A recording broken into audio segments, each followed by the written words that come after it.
Welcome to Talk Cafe, episode 19. Kama kawaida, Kihono Kamore. Hapa ni Eli the chef, the best chef. Kila kitu you do because of the most high. Kila siku ni blessings na feel niko so high because nimeplan to make it bila suit na tie. Apologies. Jose hayuko leo. Shughuli kibao, but atatujoin soon. So, we are the two of us. Last time tulimalizia nini? Tulikuwa tunaongea juu ya politics and voting and farmers and all that stuff, just to try and kujaribu understand what is going on, pia kujaribu ku keep youth aware of what is going on, because it's important that you know what is going on, because it basically affects your life one way or the other. All the way. Everything in life politics affects, so it's good to be politically astute. So leo tunabonga juu ya, tutakuwa na topic mbili. Tutabonga juu ya Jimmy Wanjigi na story alitoa juu ya payments za SGR. Hiyo ilikuwa scandal nyingine, hata alikuwa Spice morning show hadi hawa sasa walikuwa tu wanashindwa hadi wanajaribu kutetea gova. Hiyo wako anaambia, lakini anatoa facts, anatoa booklets, anatoa facts man. Ako na amesha investigate hiyo kitu vifiti. Hiyo ni topic number 1 na hiyo ndio tutaanza nayo. Alafu kitu ya pili tutabonga juu yake, bado revolving around our economy. Na vile vitu zinaendelea na life iko aje, especially for our si wako chini. The ghetto life for example, how is it? Kama hapa Kayole kuko aje, kama mtaa yenu pia mnaweza mkatuambia kuko aje in terms of kusaiwa wasi yenyewe kuafford hata daily, hata kuafford 3 meals ama hata sometimes even 1 meal imekuwa normal because of vile kunaendelea. So anyway, tutaanza na Jimmy Wanjigi. So Jimmy Wanjigi hivi ndio alisema. So alitokelea pale Spice FM. Mnaweza enda muone hiyo interview yake. So kama kawa anakujanga na facts about on issues to do with debt, finance, economy vile inaendelea na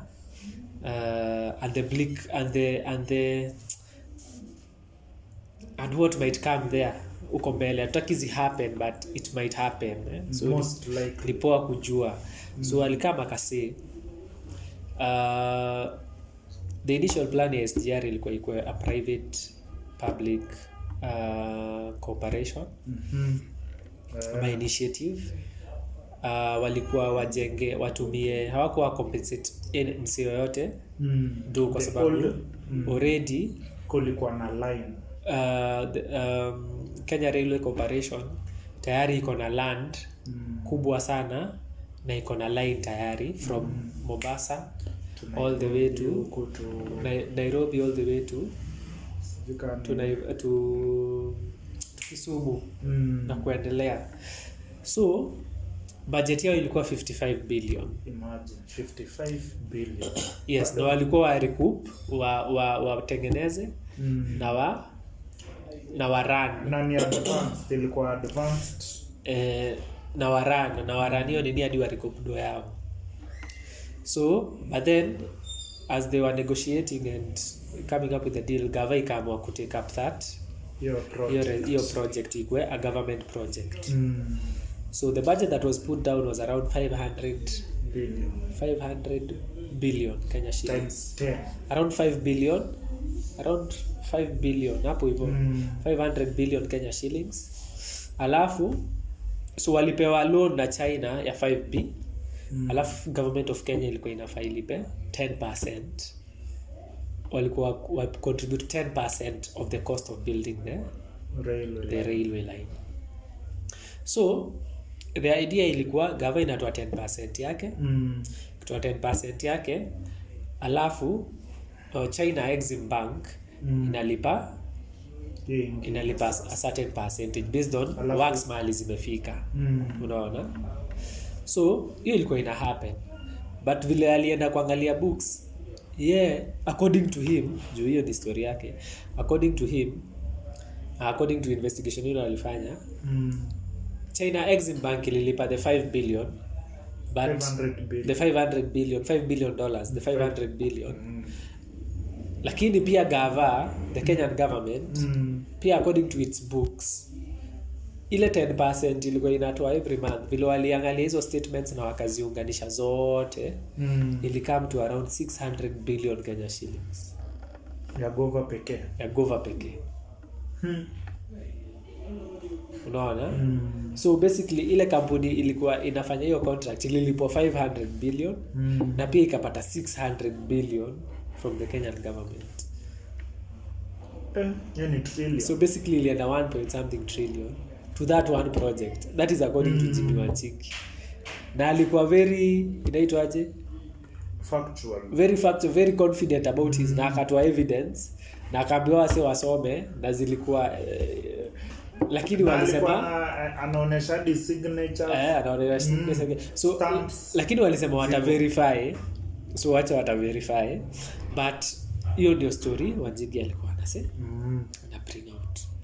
So 10% of 500 billion ni kitu kama ngapi?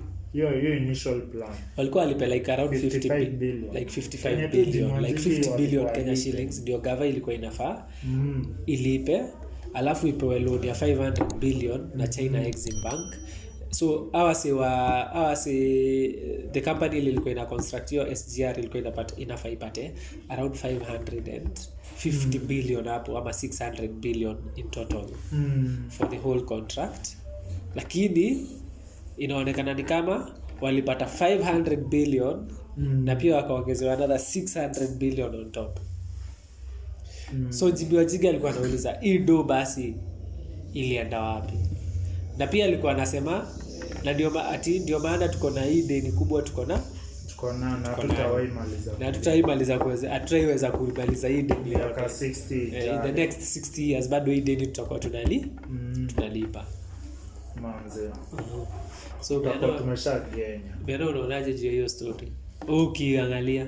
Mimi kiangalia mimi hapa tu hata sina hasira, hata sina emotions by the way.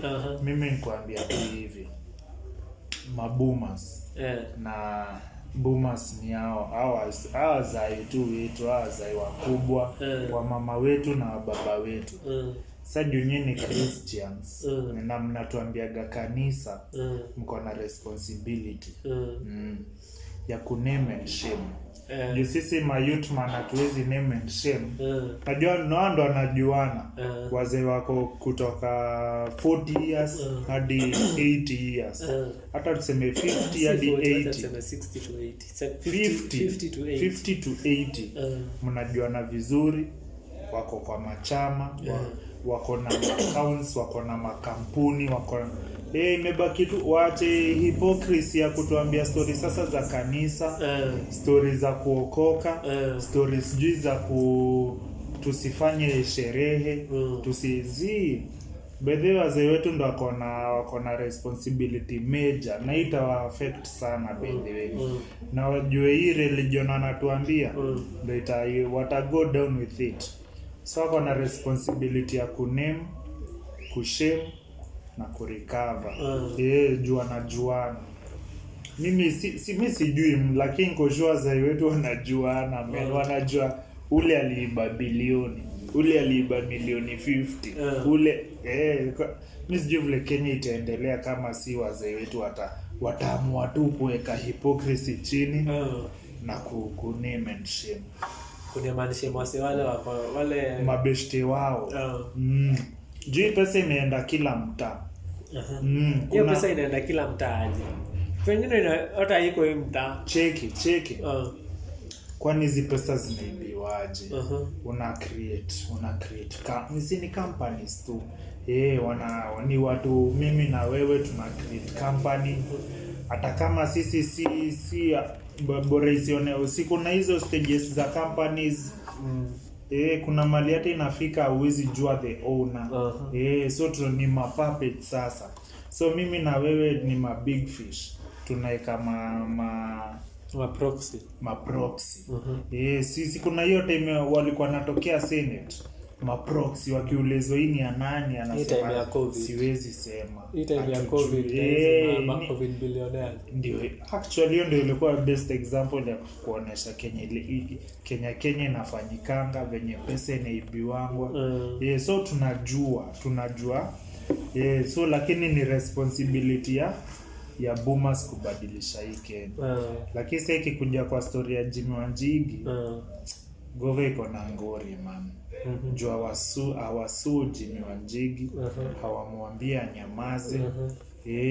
Hawezi wakamsue because the moment you sue them and take them to a court, to take this information to a court of law, and so, it is actually determined that it is true.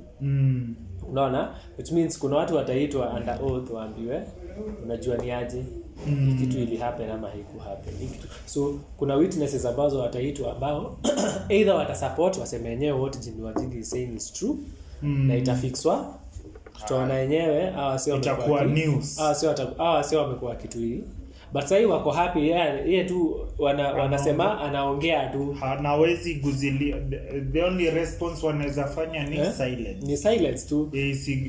Hiyo story waongee juu yake alafu wasi watulie, unaona. So hawezi wakamsue, na pia aki-assassinate God forbid watu wanaona leo si alikuwa anaongea ukweli, So the only thing that they can do for now is just keep quiet, silence. Pige hii story go down and so asahau nini. So lakini mimi naona tu iko kuna hata nilikuwa the same two thing. Na pia inaitwaje hii barabara ya Uhuru gani hii Mombasa Road expressway. Expressway pia ulikuwa na kamivu na cheki to terms ilikuwa trajenga barabara. Lakini barabara lazima ilipwe, si ndio? Msitumie lazima the company that did that work ama the people that put in the money to do the work, they have to recoup their money at the end of the day. Lazima. Unaona hizi companies zinaweka demand zao, si ndio? Kwa sababu si mimi nimeweka do. Basi mimi nashindua government iko powerless aje. Haiwezi weka demands, haiwezi sema hii ni unfair, haiwezi. Na unajua sisi tunaziitisha by the way. Wanatumia excuse za it will ease business, it will ease connections, transportation. Alafu ndo uone venye watafanya tutumizi marodi. Ni the public road itaachwa ina mess ndio wapande juu. Like hizi tactics ni zile tu. So hii ya chini itakuja kama sasa hivi kunanyesha iko dilapidated, inajaa maji, majams na itabidi umetoa hiyo 300, itabidi tu unapanda tu expressway mbili. Ulipe tu hizo but wacha tuseme kuna mahali hatuwezi sema haijasaidia, kuna mahali inasaidia. Because now movement, for example, kama unatoka all the way from Kangemi kufika kwenda all the way to place kama Mlolongo, it's very fast. Lakini kuja hata cost. Yes, inakamata cost. Yes. But unaona afadhali hiyo, unaona like hiyo project imefanywa imeisha na umeona. Unaona kuliko like kama sasa SGR ilikuwa inafanyika Kisumu haijafika huko. Na ukiangalia the amount of money we've spent, si ndio hiyo cut. Unaona napata like 600 billion. Hiyo ndio budget, but unasikia kuna maybe there is a probability tulipoteza more than use more than 600. We actually lost 100% of that money. Totally. Tulipoteza 100% of that money because kama walipata 500 billion na gava ikalipa 650 juu, alafu sitakuwa too in debt. So wewe unaona, wewe niulize hii story ya Jimmy Wanjigi na si yeye peke yake, hata ule boy hadi akiwa mtata, hata ule mse wa piki ponki hata yeye amebonga hiyo story, hata yeye sasa hata wadanganya anawaambia be aware, jueni jueni. So unaona kama venye tumesema hapa tunaongezewa literally identification ya wewe ni Mkenya. Ndo ukwe na hiyo identification imeongezewa over 1000%. Ndo yani upoteze. Unajua ni kukupanish. Ni kupanish ati umepoteza ID. Mimi nakwambia tunafanywa tu vitu tulifanywa high school na primary. Like hakuna kitu change by the way. Upoteze lazima ufilio uchungu. Unaambiwa kwa nini unapoteza? Kwa nini uko careless? Itabidi umetoa damu ndio upate, ndio tujue wewe ni Mkenya. Hiyo ndio wanamaanisha. So basically hadi inamaanisha wana plan kuarrest vijana, wana plan kuarrest. Wewe kwanza unajua itakuwa una ID, kwa nini una ID? Tuingie ndani. Lazima usake thao mbili. Ndio utoe. Unaelewa? Like ni how to extort money from Kenyans. Every single way. That we extort as much as we want. Extort. Ndio huyo tena anakuja anawaambiaje? Pia mjue ikifika si hapo, hizi ni stages, ni preliminaries. Mnaekewa stages za kuku for inaitwaje ile Mortal Kombat finishing fatality.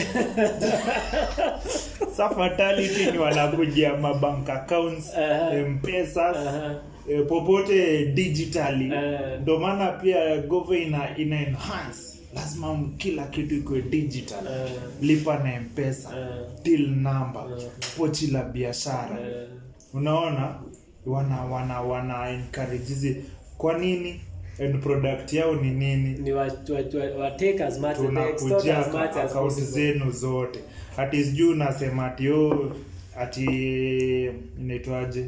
Lock saving ni safe.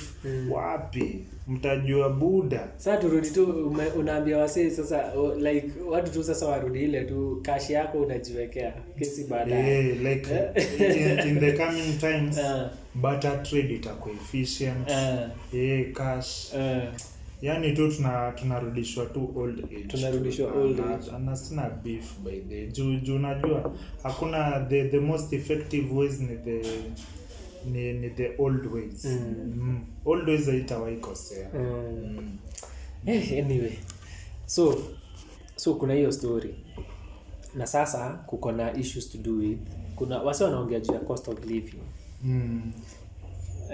Na yenyewe cost of living imekuwa iko juu in terms of even affordability ya basic needs.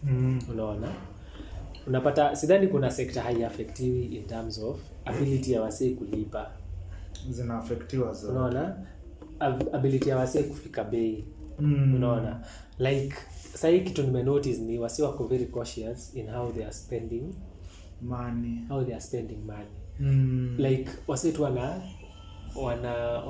spend only on very basic things what is needed within the family. I bet kama sasa wasee wale wanalala njaa, I bet ime increase mbaya sana. Kwa sababu with higher taxation with higher taxation inamaanisha kama ile kampuni ilikuwa inaweza kuhaya wasee 10 ndio iweze ku remain afloat, inaweza bidi ikate its employment ama its employees by 50%. Na unajua natumia tactics, for example gani? Kuna best yangu hapa amekuja ameniambia kampuni yao ilisema inaanza strictness. So kama kufika ni 801 unarudishwa na uoji. Mimi nakwambia Kenya na kuturudisha primary school, high school. Government wanafaa tu watumie tactics zingine different. But si gava, hiyo ni private company. Hapana, lakini ni kweli. Lakini nini, what is the cause? Government hatutawahi kosa kusema juu kama government imefanya, of course ni taxation inafanya hiyo yote. So the easiest way to reduce your cost ni to reduce the people that you hire. Na ndo reduce the people una hire, lazima utafute some solutions. So easiest solutions haraka ni we ni late kama unatafuta tu show cause useme huyu msee hayuko disciplined, so according to the contract unafofike 8 umefika 805 according to the contract suspension tukijua ama unaandikia show cause for 5 me sikuizi hata hakuna probation ati ile sijui ndo maana unaona ukiche yani vitu tu useless man, vitu useless. So, ndio hizo effects za taxation. So sahi inabidi unapata kampuni zinabidi zina cut on their cost, and the easiest way to cut cost is actually to reduce your human resource. If you reduce your human resource, you actually save a lot of money. But hawafanyi hivyo ati kwa sababu wanataka salaries, because hata business environment yenyewe iko harsh sahi. So first of all, the people that you are depending to come and buy from you hawana purchasing power, wame decrease. Unacheki, so kama msee alikuwa na kam, unapata kama msee alikuwa na kam anafanya shopping ya 10k anakuja sasa anafanya 5k, hata saa nyingine si 5k, hata anafanya 25, anasema hizo vingine ama anakopa on credit ama anachukua on credit. Aya, kama ni so unapata amereduce hata kwa shops, unapata wasee bila walikuwa na buy kitambo, si venye wanabai sahi, wana request for discounts more. Kama pesa haitoshi wanakubalia haitoshi na wanapunguza kile walikuwa wanabai, unaona. So hata huyu mse anafanya biashara, at the end of the day they have to survive, whatever company they have to survive. Hata Safaricom sahi ika go into ikaanza kupata issues financially, the first thing they are going to do, they are going to retrench watu. That's the first thing they are going to do, to try and remain afloat. So sahi hakuna circulation ya do, bila circulation ya do ilikuwa, kwa sababu every coin is important. Sahi wasi sahi we are being, me kusema ukweli, I think we are being overtaxed kabisa, excessively taxed.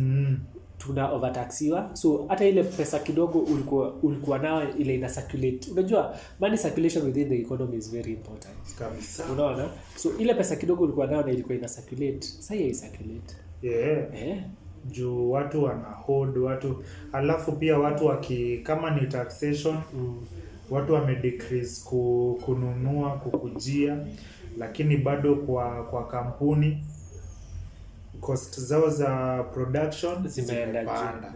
So watu wame decrease, lakini cost of production imepanda. Inakuwa ni tricky. How are they going to sustain? Because government inakuhit on all sides. So ina raid, inakushow when ni employer. So kitu ya kwanza lazima ulipe hustler fund. Mse akitoa hii, wewe lazima utoe hii. Unaona? Hiyo ni kitu moja wanakuja wanasema NHIF tutaitoa from hapa, tumeongeza hadi NSSF size quantity kubwa ilikuwa 2.something%. Haya, NSSF the same thing, wanakuja inatoka hapa inaongezeka, si ndio? So that's a cost to the company. Haya, ikifanya hivyo then inakuja the other side, because kama you are a producer, you are using KPLC or you are using electricity, so that electricity is heavily taxed. So ukikuja hii side nyingine bado unachapwa. Kama ni raw materials zako zile ulikuwa unanunua, for example unaziimport, steel for example, kama ni steel, kama ni nini, because of dollar imepanda, which means taxations pia za Kenya pale hautaki utoe nje. So ideally hata hiyo imefanya nini, imepanda. So you are being hit from all angles. Hakuna place una drown hata ku retrench watu ni useless. You're like hata si point, I make point. Mse tu ana drown. Unaendelea tu ku drown in that burden of taxes. So what will that do?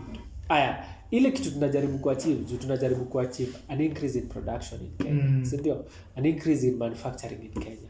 But then how can you increase manufacturing when you are stifling, when cost of production is high already, when you are increasing taxes in as far as these employees, which means he cannot even employ those people that you want him to employ. Unaona hawezi. So mnasema mtaongezea vijana kazi, but umse unajua kila mtu hawezi fit kwa hizo kwa nyumba, ati kila mtu ataenda into construction, ati kila mtu watu wako na different talents, kila mtu ako na different talent na different interests. So hawezi kuwa una stifle employer ambaye ame come up with an idea, ame put in his resources, but then you want to stifle him. Which means he cannot create the employment that you're trying to create. It does not make sense for me. Mi kwangu hainimeki sense. Mi wakaniuliza government inafaa hata kama tuko na hard times na tuko na madeni, because we've actually seen vile iko, the more taxes they impose on people, the lesser the money they are collecting as KRA, for example. So si watupatie break, wapatie wase break, instead of increasing taxes, is this taxes or this burden. And we see what is going to happen. Instead of them borrowing more and more and having a grandiose life in terms of going everywhere in choppers and sijui mtu anaenda wapi, mtu anaenda wapi, sijui nini. Kwa nini hata hao wasi hold their horses? Wapunguze hata hao spending yao. Wapunguze hata hao spending yao wenyewe, tuone hata wao tuko ligi moja na hata wanatufeel, because sasa hivi vile mimi nikiangalia the kind of picture they are painting, even for them ni kama hata wao wenyewe wanatuonyesha wenyewe sisi wenyewe hatuwafeel hapa chini. Na ni kama na tutaongea juu ya French Revolution and what happened during the ushaisikia story ya alikuwa queen wa France, alikuja akaambia the people are hungry nini na uko kwao kwa palace walikuwa na have kaifanya tu kina walikuwa na have ball, unaona, wana spend, wana have cake na upi nje wase hawana bread, kuja kushoiwa ati your people don't have bread, msi anasema rada kwa sababu if they cannot eat bread let them have cake, unaona. But hayuko in the same inaitwaje, hayuko in the same class, hayuko in the same status. Basically amefika mahali power imeingia kwa mind yake sana na money that feel the plight of those people who actually elected them. Na ndo maana pia president akiulizwa na MPs wao alisema mimi sina time ya populism side. Lakini ukumbuke aliingia due to that popularity. That is how he got in there. So he should give the citizenry, to be very honest, he should give the citizenry a break. So unaona hiyo statement tu alisema ndio umekio statement unafaa kuwa umejiangalia ndani ya roho umejiangalia sana ndani ya roho. Ufake make statements zingine ati unaambiwa fuel sijui nini watu sijui kasema mi hatuna time ya kuwa popular. Tuko sasa ni time ya ku make the hard decisions. Lakini unajua mwisho. But wacha niulize, how does na siulizi kwa ubaya, how does, even if it is the time to make hard decisions, but then if you look at what they are doing, for example, let me just ask a question. How does increasing ID loss to 2,000 Kenya shillings, for example, even if it is a tough decision, but it has to be a tough decision that is realistic. Unaona? Like angali reality, unajua like a tough decision that is like uone yenyewe, if I do this I'll be able to achieve 1 2 3. Watu basically unajua the first thing walikosea na hii statement ndo wanakoseanga kila saa wanakuanga insensitive. Unajua ni gani? Mimi personally sema Ruto's government. Afai kusema Ruto's government si yake ni nani? Yeye tu ni head of state. Ni the government of Kenya. Government of Kenya. That government is the government of the people of Kenya. You do the biggest mistake. It is not Ruto's government, but the government of Kenya. Kuwa because anyway, even if Ruto's government, it is not his government. Ni the people of Kenya. It is the government of the people of Kenya. GOK. Head of state ni President Ruto. Yes. The commander in chief ni President Ruto. Lakini government si yake. Basically if hiyo unaelewa? Naelewa. So Ndo maana tu venye tulisema huyu president alifanya nini? Alibankroll watu wale make decisions. Like ni hiyo tukishaelewa hivyo tutajua tu hapa tuko kwa swimming pool Indian Ocean tu hapo katikati. Ni afanye tu kile anataka basically. Lakini ajue tu sisi tunataka tu hataki Kenya na like sasa tafanya nini?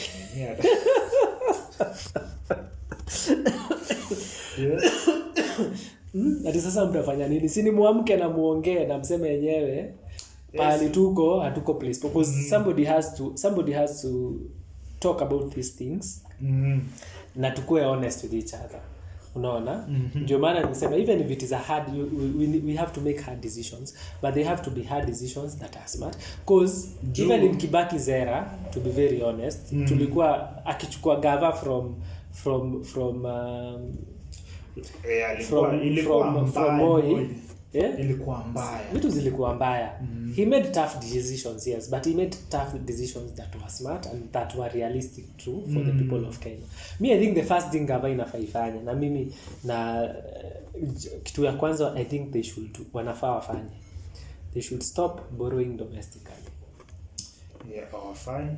They should stop borrowing domestically. Unajua kwa nini they should stop borrowing domestically? Kwa sababu sahi banks hazina incentives zako. Kama wewe ni a small business holder ama a small business a guy with a small business and you want to grow, currently if you go to the bank, the probability of you getting financing is very low. Kwa sababu first of all, banks already they are able to, kuna place wanaenda wanapatiana do yao which is secure. It's a inaitwa low risk high reward. Unaona? Wataenda watapatiana pesa yao for 3 months. After 3 months watarudishiwa with a good 12% per year nini ama hata sasa sijui kama iko 13% interest per annum. Wakipatiana pesa yao inarudi na si pesa watasumbuana, hakuna sijui maneno ya collateral. Unajua given to government is going to give me back my money. Unaona? If they just stop doing that, if they stop borrowing domestically the way they are borrowing, because domestic debt is the highest debt of all the debt that Kenya has. If they stop doing that, now allow banks wakue innovative na wakuje nje ibidi sasa bank wafanye biashara na wa Kenya, I think that is going to work for us in terms of money circulation, because now banks are going to come and look for you and me and start giving us financing and how businesses are going to grow and we are going to increase employment of people. Kabisa. Unaona? But we have been overtaxed and at the same time government is borrowing like crazy. In order to sustain, enyewe wanafanya hivyo kujaribu kusustain. Wanasemanga the government must run. I know the government must run. You must feel the presence of government. Ndo mjue tu, unaelewa? I know I know like I think ziko kwa books. I know the government kama must ni run. Hard times. Sijakata. Basi polisi lazima watembee streets. Unaelewa? Ni sawa, polisi lazima watembee streets. Ndo muwaone, mjue gova wako wanafanya kazi. Polisi lazima watembee streets. Jeshi lazima ifanye kile inafanya. Na ndo maana wanaingizi vitu juu. Kila mtu lazima afanye kile anafaa afanye. Unaona? Mimi najua ni mimi ukiniuliza maybe there is a policy that says every government institution must look at how they can be able to raise money for government. Na ndio maana unaona all government institutions zote zime increase whatever charges they charge for whatever service they offer. That is, I believe that is a directive directly from government, from the head of state. Ruto's government, not the government of Kenya. Anyway, hiyo ni kitu iko. Lazima all departments itafute njia ya ku increase. But me kitu ile naona the backlash that I see is these efforts that they are trying to carry out. Watu watakataa kwa hizo institutions. So unajua Kenya uzuri Uzuri ya Kenya tu tuko tu genuine. Si ni mamana, si ni loyal, si ni so mkitung'ang'anisha tutakaa tu mtaani mtukujie. Tuone kile tu mnadai aje. Si mlishatuletea KRA. Hakuna kitu itabadilika. Mmewapeleka paramilitary. Hakuna kitu hakuna na kwanza hata nyinyi I think ni madanda. Juu mnawalipa. Sasa sijui mnawalipa, mnatoa pesa ya kuwalipa watu. Watakaa mtu, si nimekwambia they are borrowing and the more they borrow in order to sustain our anyway. But I think tunaweza fanya, I think there's some things that we can do differently as a government. Mimi sisemi mimi si expert. Hakuna expert. I'm not claiming being to me I'm an expert. No, I'm not an expert. Never. So anyway, having said that, sasa time zetu zimeisha wadau. I hope umeenjoy hiyo conversation. Nikujaribu tu to talk about what is going on and is affecting our life, politics, economy and all that stuff. So for those 2 episodes nimekuwa tukibonga juu hiyo. So kama kawaida, like, subscribe, share, hit the notification bell kama unaona hii conversation inabamba. Tunaweza sema pia kuongeza hapo ni tuna appreciate support ile tunapata. Every day tunaona growth mdogo na thank you very much for the support. Na muendelee kutusupport, muendelee kusambaza hii message. Thank you and have a good time. Na msikize government of Ruto. Ruto's government.